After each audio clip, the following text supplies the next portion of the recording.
하나님의 말씀을 들리게 하라. 로마서 11장 11절에서 15절 강해. 이스라엘의 실패와 회복. 1. 서론.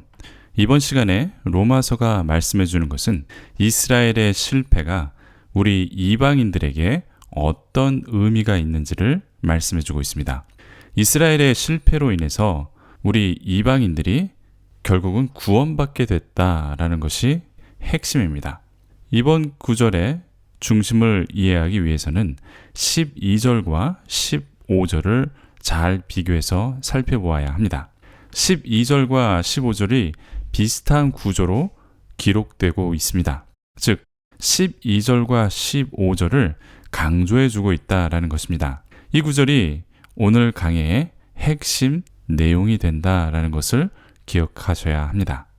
이스라엘의 넘어짐과 실패를 통하여 우리 이방인들이 구원받을 수 있는 기회가 되었다. 이렇게 오늘 본문 말씀은 말씀하고 있습니다. 그렇지만 동시에 이스라엘은 다시 회복될 것이다. 이 말씀도 잊어서는 안 됩니다. 지금은 이스라엘이 이방인들의 구원을 보고 시기하여 조금은 돌아온다고 말씀합니다. 계속되는 11장 후반에 이르면 결국 이스라엘도 회복이 되고 구원을 받게 될 것이다 라는 것을 말씀해 주고 있습니다. 이 시간에는 11절부터 15절까지를 두 부분으로 나누어서 보게 될 것입니다. 첫 번째, 로마서 11장 11절에서 12절까지는 이스라엘의 넘어짐과 이방인의 구원이라는 제목으로 보게 될 것입니다. 두 번째로 로마서 11장 13절에서 15절까지는 이스라엘의 시기와 구원이라는 제목으로 나누어서 볼 것입니다. 결론 부분에서는 오늘 본문 말씀을 쉽게 번역해서 읽어드릴 것입니다. 여러분들이 쉽게 내용을 파악할 수 있도록 도움을 드리기 위해서 쉽게 번역해 보았습니다. 그리고 묵상하는 시간을 갖도록 하겠습니다. 특히 이스라엘의 실패를 온 백성의 구원으로 바꾸신 하나님을 묵상하는 시간을 갖도록 하겠습니다. 실패와 죄악까지도 선으로 바꾸시는 하나님을 생각하면서 우리를 선으로 이끄시는 신실하신 하나님을 묵상하는 시간을 갖도록 하겠습니다. 2. 이스라엘의 넘어짐과 이방인의 구원. 11절부터 보겠습니다. 그러므로 내가 말하노니 그들이 넘어지기까지 실족하였느냐? 그럴 수 없느니라. 그들이 넘어짐으로 구원이 이방인에게 이르러 이스라엘로 시기나게 함이니라. 이렇게 기록이 되어 있습니다. 그들이 넘어지기까지 실족하였느냐? 이렇게 번역되어 있는데 넘어지다, 실족하다 이 둘 다 넘어진다라는 같은 표현이죠. 그래서 정확하게 무슨 뜻인지 좀 분명하지 않다라는 그러한 아쉬움이 있습니다. 그럼 세번역 성경은 어떻게 번역했는지 한번 보겠습니다. 이스라엘이 걸려 넘어져서 완전히 쓰러져 망하게끔 되었습니까? 이렇게 번역했는데 약간 의역이 되었지만 그래도 그 의미를 충분히 또 정확히 전달되었다고 봅니다. 넘어지다라는 이 단어는 에프타이산이라는 단어인데 그 어근은 푸타이오라는 단어입니다. 그 뜻은 넘어지다, 빠지다, 타락하다 그런 의미입니다. 그러니까 넘어져서 더 이상 일어설 수 없는 상태를 말할 때 넘어졌다는 표현입니다. 그래서 세번역 성경은 완전히 쓰러져 망하게 되었다 이렇게 약간의 의역을 한 것입니다. 그러니까 이스라엘이 넘어져서 더 이상 일어설 수 없게 되었습니까? 이렇게 번역한 것이죠. 이에 대한 대답은 아니다. 그럴 수 없다라는 것입니다. 그들이 넘어져서 구원이 이방인에게 이르렀다. 이렇게 말씀하고 있습니다. 그리고 뒤에 나오는 여기에서 넘어졌다라는 이 단어는 앞선 푸타이오와 좀 다른 단어가 반복되어 쓰였습니다.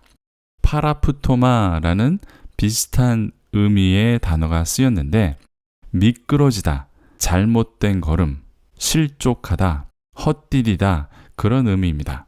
그러니까 이스라엘의 범죄로 인하여 이렇게 미끄러졌다, 실족했다 이런 표현입니다. 이스라엘이 미끄러져서 구원이 이방인인 우리에게 돌아왔다라는 그러한 의미가 포함이 되어 있습니다. 이스라엘은 하나님과의 이 언약 관계에 실패하고 넘어졌습니다. 사랑하는 언약 관계를 율법주의로 바꾸었죠. 그리고 더 큰 실수는 하나님의 아들 예수를 거부하고 심지어 십자가에 못 박아 죽인 것입니다. 예수님에 대한 이스라엘의 실패와 그 넘어짐으로 인해서 우리 이방인은 구원을 받게 된 것입니다. 이스라엘은 예수님을 죽였지만 예수님은 하나님의 능력으로 부활하셨습니다. 때문에 우리 이방인들은 이 부활을 믿고 구원에 이르게 된 것입니다. 이러한 의미로 이스라엘의 넘어짐과 이방인의 구원이 연결되고 있다는 것을 우리는 기억해야 합니다. 때문에 이스라엘은 시기하게 된다 이렇게 말씀합니다. 이 그리스어 표현은 아주 독특한 표현인데 시기하다 이렇게 번역된 그리스어 단어는 파라젤로라는 단어입니다. 시기나게 자극하다라는 그런 뜻인데 70인역 그러니까 히브리어를 그리스어로 번역한 70인역에서는 신명기 32장 21절의 단어를 이렇게 사용했습니다.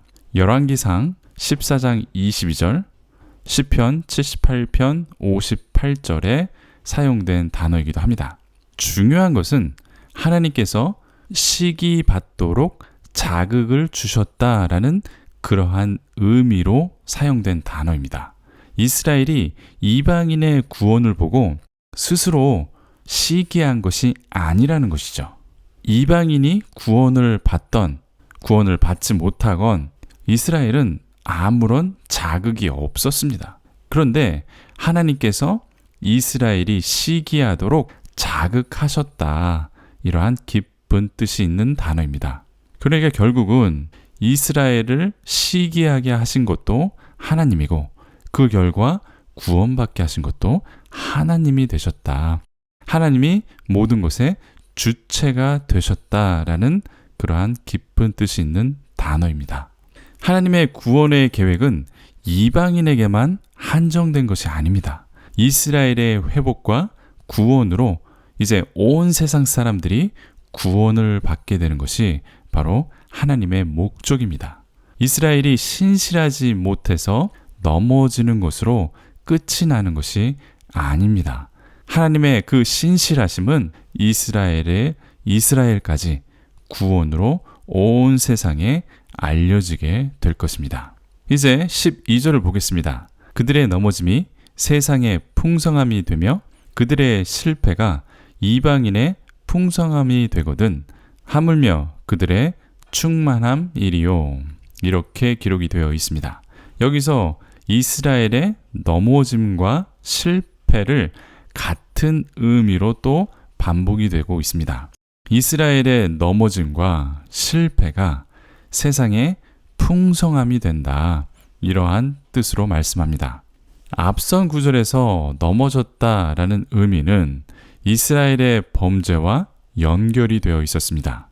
실패라고 번역된 그리스어 단어는 에테마입니다.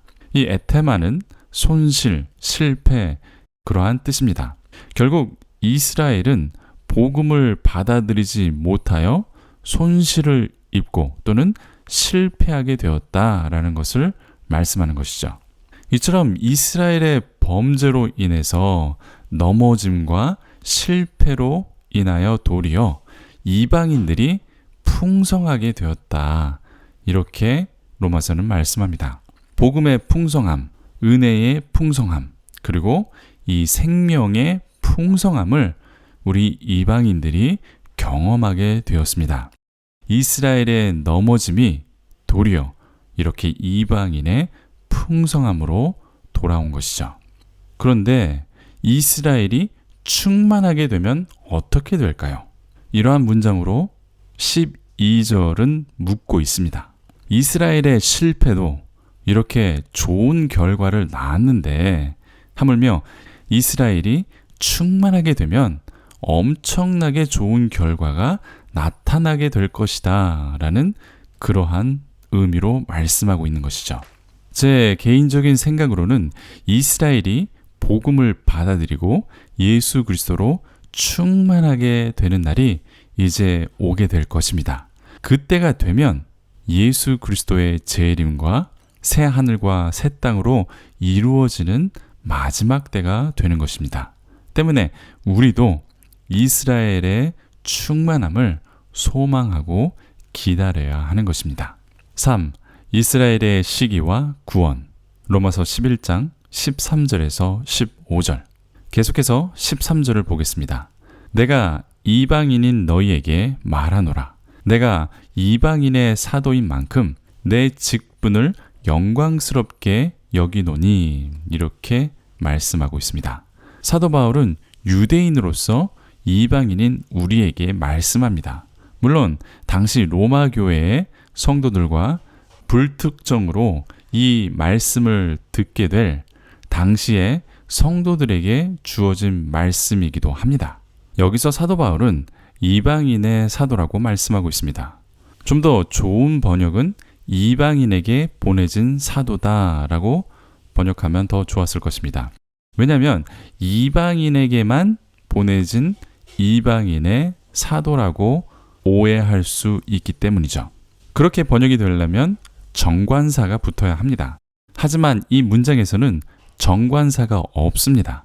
때문에 이방인에게 보내진 사도다라고 이렇게 해석하는 것이 더 많은 지지를 받고 있습니다. 영어 성경에도 정관사를 붙여서 이방인에게만 보내진 사도다라고 번역한 번역본도 있습니다. 영어 성경도 이방인의 사도다라고 번역하거나 이방인에게 보내진 사도다 이렇게 크게 둘로 나누어져서 번역이 되고 있습니다.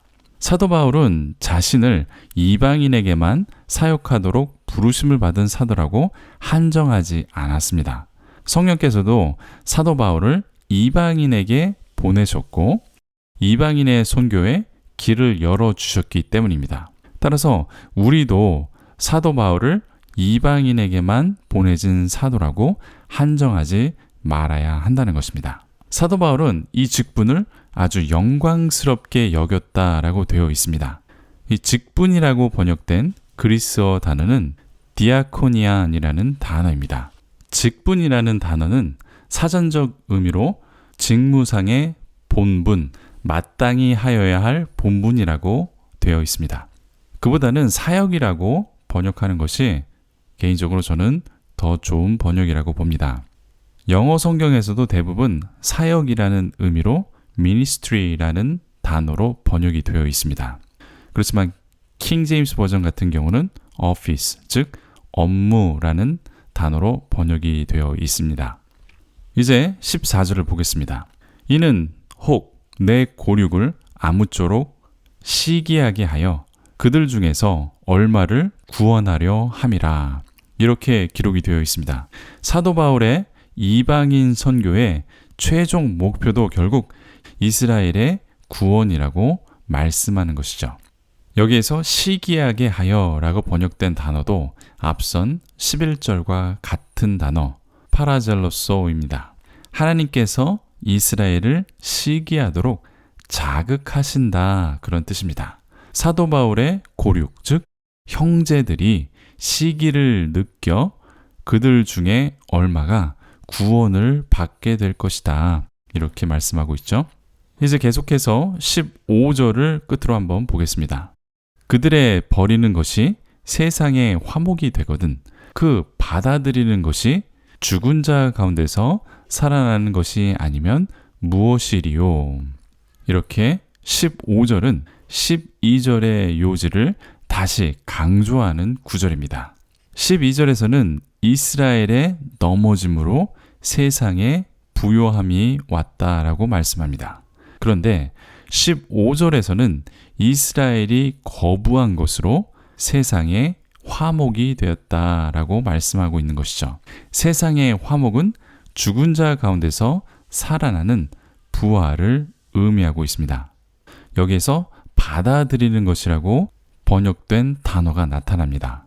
프로슬램피스라는 그리스어 단어인데 신약 성경에서 단 한 번만 사용된 단어입니다. 그 의미는 취하다, 획득하다, 좀 더 적극적인 의미로 받아들인다라는 그러한 의미입니다. 그러니까 여기에서 우리가 간접적으로 알 수 있는 것은 이스라엘은 예수님의 죽음과 부활에 대한 믿음을 거부했다는 것입니다. 그렇지만 이방인들은 예수 그리스도의 부활을 믿고 적극적으로 취하여 받아들였다는 것입니다. 그 결과 이방인들은 이스라엘의 유산을 받아들여 하나님의 은혜로 하나님과 화목하게 되었다. 이렇게 말씀하는 것입니다. 4. 결론 및 묵상.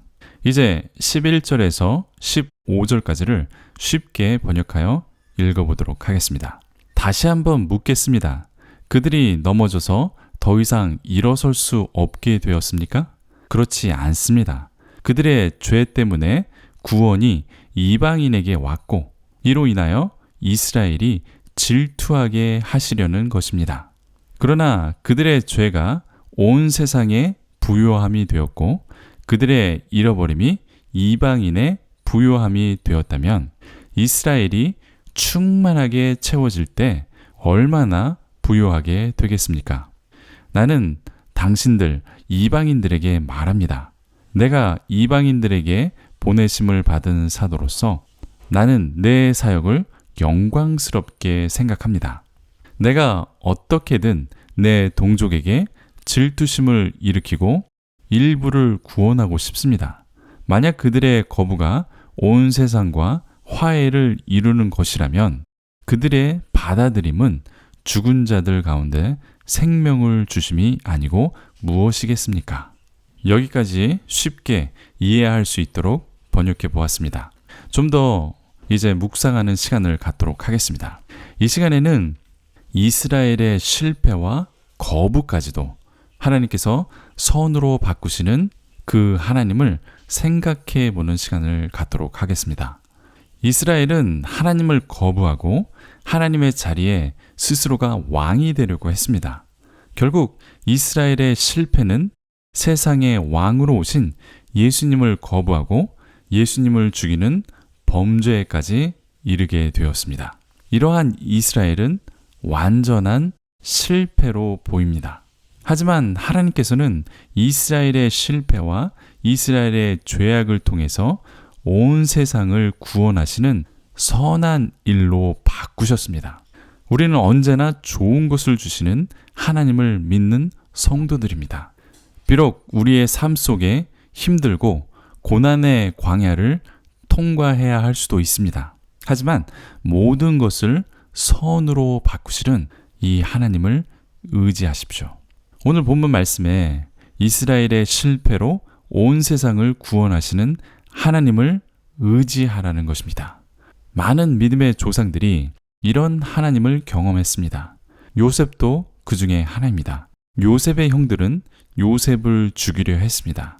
억울한 누명을 써서 요셉은 감옥에까지 갔습니다. 이러한 모든 죄악과 고난과 요셉을 향한 악이 있었지만 하나님은 그 죄악과 고난과 모든 악을 선으로 바꾸셨습니다. 그래서 결국은 요셉이 이집트의 총리가 되었던 것이죠. 이러한 의미에서 이제 하나님께서는 완강히 거부하는 이스라엘마저도 회복하게 되실 것입니다. 악을 선으로 바꾸시는 하나님을 우리는 보게 될 것입니다. 우리의 삶 속에서 잠깐의 고난과 우리를 향한 우리 주변의 그 악함도 하나님께서는 선으로 바꾸셔서 사용하실 것입니다. 우리는 이 하나님을 성경에서 보았고 또 우리가 경험하게 될 것입니다. 하나님은 죽음을 생명으로 바꾸신 분입니다. 악을 선으로 바꾸시는 하나님이십니다. 이스라엘의 실패를 온 세상의 구원으로 바꾸셨습니다.